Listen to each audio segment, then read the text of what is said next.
Bread पाण्यात बुडवून तो आपण पिळून घ्यायचा आहे दोन्ही हाताच्या साहाय्याने. जास्तीचं पाणी निघून जाईल त्याचं. आणि मग अशा प्रकारे याच्यात सारण भरायचं आहे आपल्याला आणि दोन्ही साईडने दुमडायचे आणि रोल तयार करायचे. सारण बाहेर निघता कामा नाही याची काळजी घ्यायची आहे. तुम्ही बघू शकता मी कसं करते ते. अशाच प्रकारे आपण सगळे रोल करून घेणार आहोत आणि एक एक आपल्याला फ्राय करून घ्यायचं आहे, डीप फ्राय करून घ्यायचे आहेत. वरून क्रिस्पी आणि आतूनही बटाट्याची भाजी. त्या भाजीमध्ये तुम्ही वेगवेगळे प्रकार पण करू शकता. मटार टाकू शकता, पनीर टाकू शकता.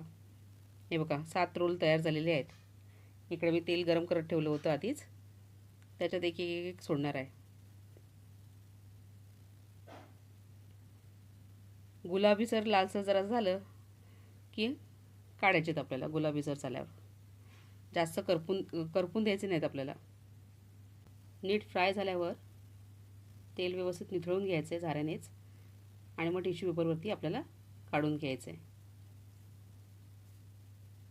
झालेलं आहे. आता आपण काढून घेत आहोत. तुम्हाला जर हा व्हिडिओ आवडला असेल तर लाईक, शेअर आणि सबस्क्राईब करायला विसरू नका. हे बघा, आता बाकीचे रोल याप्रमाणे मी करून घेणार आहे.